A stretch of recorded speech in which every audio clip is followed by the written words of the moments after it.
ท่านผู้ชมที่เคารพในโอกาสเดียวกันนี้ผู้เข้าร่วมพิธีโฮมซุ้มนุ้มใหญ่ระดับชาติเฉลิมฉลองบรรษางตั้งพรรคประชาชนปฏิบัติลาวครบรอบ70 ปี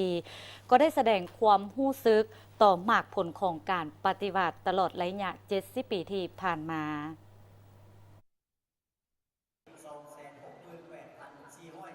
มีความรู้สึกภาคภูมิใจและปลื้มปิติเป็นอย่างยิ่งที่ได้มีโอกาสมีส่วนร่วมในการเข้าร่วมพิธีเฉลิมฉลองอย่างยิ่งใหญ่ครบรอบ70 ปีแห่งการสร้างตั้งพรรคประชาชนปฏิวัติลาวซึ่งในระยะ70 ปีที่ผ่านมานี้เห็นว่า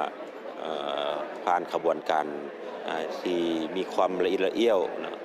ของประวัติศาสตร์แห่งชาตินั้นพรรคได้เป็นผู้นำพาเหตุการณ์ปฏิวัติศาสตร์ประชาธิปไตยและได้ชัยชนะในปี1975จนพันวันนี้พรรคได้สู่ชนนำพาประเทศชาติก้าวขึ้นอย่างมีชัยสง่างามซึ่งเห็นว่าพรรคได้นำเอาความสุขเอาสันติภาพเอาเอกราชเอาความอยู่ดีมาสู่ประเทศชาติพระเจ้าตินราคาสูงต่อกับการนำพาของพรรคขอแสดงความดีใจอีกครั้งหนึ่งและก็มีความภาคภูมิใจอย่างยิ่งที่ได้เข้าร่วมการประชุมการเฉลิมฉลอง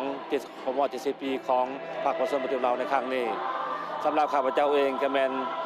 เติมใหญ่ขยายโตอยู่ในขบวนการดังกล่าวก็เห็นการเปลี่ยนแปลงมาได้หลายๆอย่างตั้งแต่ปลดปล่อยมา1975จนถึงปัจจุบันนี้เนาะอันหลักๆแม่นข้าพเจ้าเองก็ได้รับทุนการศึกษาได้รับโอกาสได้หลายอย่างพร้อมเดียวกันนี้หลังจากจบมาแล้วได้ประกอบส่วนสร้างสรรค์ประเทศชาติในหลายๆแขนงการและก็เห็นว่ามาฮอดมื้อนี้ภูมิใจหลายแต่ดีใจอีกอย่างหนึ่งที่ว่ามีรุ่นสืบทอดต่อไปยิ่งจะเข้มแข็งและเฮ็ดให้ประเทศชาติเจริญยิ่งขึ้นกว่าเก่าอีกสำหรับข้าพเจ้าเองก็เป็นนักธุรกิจคนหนึ่งเนาะก็ซาบซึ้งต่อแนวทางนโยบายอันที่ดีของพรรคในการสนับสนุนและส่งเสริมโดยเฉพาะก็เป็นอำนวยความสะดวกในการสร้างนโยบายในการออกกฎหมายที่เฮ็ดให้มีขบวนการที่ให้มีการดึงดูดเข้ามาโดยเฉพาะเป็นการลงทุนและการสร้างแรงงานให้กับคนลาวสร้างขีดความสามารถได้มีการศึกษาได้มีฝีมือแรงงานที่ดีขึ้นมาหลายอย่างเจ้าพิธีโฮมสุมนุมครั้งนี้แม้นมีความหมายสำคัญอย่างยิ่งเพื่อร่วมกันหวนคืนขบวนวิวัฒน์แห่งการต่อสู้กู้ชาติแต่ละระยะของพรรครวมทั้งการปกปักรักษาและสร้างสรรค์ประเทศชาติแต่อดีตจนถึงปัจจุบันที่เต็มไปด้วยความสามัคคีและน้ำใจปฏิบัติโดยพื้นฐานก็ถือว่าแม่นมีความปิติยินดีเป็นอย่างยิ่งที่ว่าได้มีเกียรติเข้าร่วมเนาะสิ่งที่สำคัญที่สุดและก็แม่นได้รับฟังการกล่าวสุนทรพจน์ของสหายทองรุนศรีสุริตเลขาธิการใหญ่และก็เป็นประธานประเทศแห่งสปป.ลาวซึ่งในนี้หั่นเพิ่นก็ได้เน้นว่าพรรคของพวกเราหั่นแม่นมีความสะดุ้งไว้ได้หมุนไส้ลัทธิมาร์กเลนินแนวคิดประธานไกรสอนพรหมวิหารเพื่อปรับใส่เข้าในสภาพจุดพิเศษของประเทศเฮาเนาะนี่ถือว่าประทับใจหลายเจ้าข้าพเจ้าก็มันอยู่ในแขนงอุตสาหกรรมและการค้าก็ถือว่าก็ได้มีการประกอบส่วนในด้านของการสุขยุส่งเสริมการผลิตด้านอุตสาหกรรมการปรุงแต่งเนาะ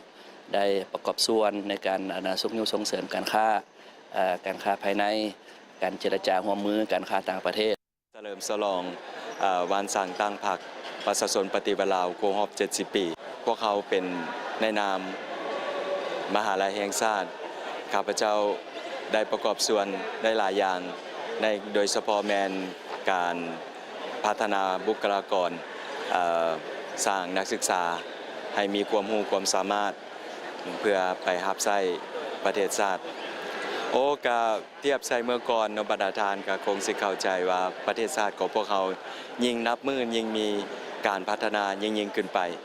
ขอแสดงความสมเสยและฮู้บุญคุณอย่างล้นเหลือนำพรรคประชาชนปฏิวัติลาวของพวกเขาที่ได้เสียสละเลือดเนื้อและก็เหือแหงสติปัญญาเพื่อในการพัฒนาประเทศชาติของพวกเขาวันสำคัญนี้ปวงชนลาวทั้งชาติสุดที่อาลัยอาวรณ์และจดจำล้ำลึกบุญคุณอันประเสริฐของผู้นำภาครัฐที่แสนเคารพรักเป็นผู้ที่นำพาก่อตั้งฝึกฝนหล่อหลอมทนุบำรุงสร้างภาคเฮาให้เติบใหญ่เข้มแข็ง ผู้นำพาภารกิจปฏิบัติและนำพาสร้างตั้งระบอบประชาธิปไตยประชาชนเป็นผู้ออกแบบบุกเบิกและนำพาภารกิจเปลี่ยนแปลงใหม่อยู่ประเทศชาติปวงชนเราทางชาติจดจำล้ำลึกถึงวีรกรรมอันล้ำเลิศการเสียสละอันใหญ่หลวงของบรรดาผู้นำหุ่นก่อตั้งและหุ่นสืบทอดของพรรคตลอดไปพร้อมเดียวกันนั้นต่างหน้าสาวหนุ่มก็ได้แสดงความรู้สึกในการเข้าร่วมพิธีโฮมสุมนุมใหญ่ระดับชาติเพื่อเป็นการเฉลิมฉลอง 70 ปีแห่งการสร้างตั้งพรรคประชาชนปฏิบัติลาวในพิธีโฮมสุมนุมครั้งนี้ได้มีกำลังประกอบอาวุธสาวผู้ออกแห่งงานและสาวหนุ่มได้ขึ้นแสดงความรู้สึกต่อชัยชนะขบวนวิวัฒน์แห่งการต่อสู้ปลดปล่อยชาติการตึกให้แข่งตัวและสวมใส่2หน้าที่ยุทธศาสตร์ก็คือการปกป้องรักษาและสร้างสาธารณประโยชน์น้องรู้สึกดีใจและมีความภาคภูมิใจหลายที่ได้ทั้งหน้าให้สาวหนุ่มได้มาเข้าร่วมพิธีโฮมสุมนุมใหญ่ที่เป็นระดับชาติที่ในวันสร้างตั้งพรรคครบรอบ70 ปีนี้ในฐานะที่เป็นสาวหนุ่มน้องมีความเอกอักทางน้องใจที่ได้เติบใหญ่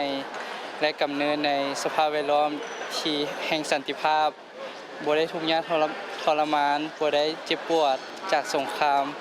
บ่ได้เผชิญหน้ากับการกดขี่ขุนฮีของศักดินาและได้มีการฝึกฝนหล่อหลอมตนเองอย่างแท้จริงในนามเป็นสาวหนุ่มน้องจะสืบต่อฝึกฝนหล่อหลอมตนเองตั้งใจทำเรียนตั้งใจศึกษาทำเรียนเพื่อพัฒนาประเทศชาติให้เจริญก้าวหน้าต่อไปโดยรู้สึกดีใจและก็เป็นเกียรติหลายที่ได้มาร่วมงาน70 ปีของวันสร้างตั้งพรรคประชาชนปฏิวัติลาวต้องขออวยพรให้การนำพรรครัฐมีสุขภาพแข็งแรงและขอให้สำเร็จในหน้าที่เวียกงานนับแต่เมื่อสร้างตั้งพรรคประชาชนปฏิบัติลาวเป็นต้นมาสาวหนุ่มได้ถือขนานนามว่าเป็นแขนขวาของพรรคเป็นกระดูกสันหลังของชาติเป็นผู้สืบทอดภารกิจของพรรคและของประเทศชาติมีความภาคภูมิใจหลายที่ได้มาร่วมในงานสำคัญประวัติศาสตร์ลาวในมื้อนี้ในนามพี่น้องเป็นนักเรียนจากโรงเรียนม.2 มิตรภาพลาวเวียดนามน้องจะฝึกฝนหล่อหลอมตนเองให้กลายเป็นคนที่มีความรู้ความสามารถและสืบต่อนำพาประเทศชาติให้เจริญรุ่งเรืองสาวหนุ่มได้เคียงบ่าเคียงไหลกับพรรคตลอดมาพรรคได้ชี้ทิศแนวทางให้สาวหนุ่มกำแน่นแนวทางการเมืองแนวคิดนำเอาแนวทางนโยบายมติคำสั่งของพรรคระเบียบกฎหมายของรัฐและหมุนเสื้ออันดีงามของพรรคของชาติตื่นตัวประกอบส่วนเข้าในการสร้างสาธารณประโยชน์ให้มีความหังมีเข้มแข็งหุ่งเฮืองศิวิไลและยุติธรรมดังคำขวัญที่ว่าบ่ได้ยากสาวหนุ่มบุกบ่ได้ถูกสาวหนุ่มผ่านพาบ่ได้ชาติต้องการสาวหนุ่มขานอาสา